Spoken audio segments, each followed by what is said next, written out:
iba't ibang klase ng Filipino street foods! So ngayon nga mga Inday, cravings ko ang Filipino street food. Yan itong mga nakakainin ko ngayon. Is ito yung mga madalas kong kinakain pag lumalabas ako. So meron din lang Japanese. So hindi to Filipino kasi Japanese fan cake to. Pero nasa street kasi siya. So sa Pilipinas kaya Filipino pancake. Gano'n. Meron tayong veggie ball, neneng, cheese stick, dos tres. Alam nyo to, lalo ng mga tatay natin dyan, favorite nila yan. Hotdog na inihaw, Betamax na ang laki. Ngayon ako nakita ng ganito kalaking Betamax, be. Inihaw na chicken skin, ulo ng manok, the best to. Isaw, almoranas, atay, shawarma na labsak. Sobrang lambot niya na, be. Shawarma yan, para maniwala kayo. And syempre yung ating suka na maanghang na medyo matamis-tamis with a lot of sili and sibuyas. So yung mga Inday, simulan natin doon sa isaw. Okay, ito na first. Okay na nga po. Bang ako, be. Cool. Magkidate to tayo. Nabawasan ng isa. Isaw! Favorite ko to.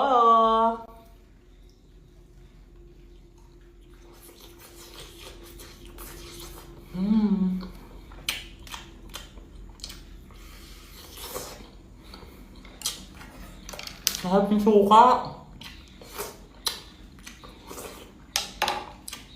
Di ba yung suka nila, kuya?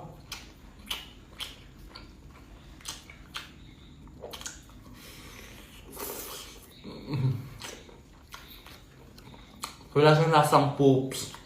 Malinis yung pagkakagawa nito as in.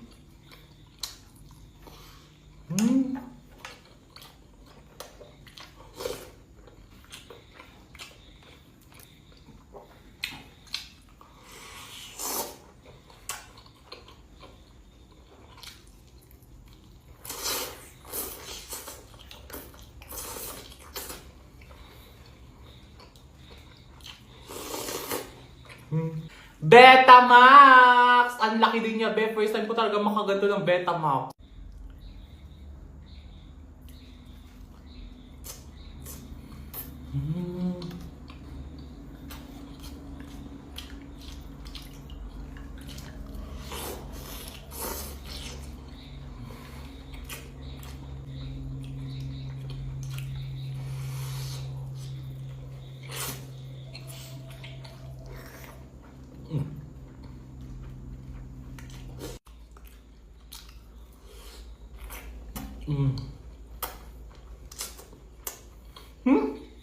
Nagkakayaw pa.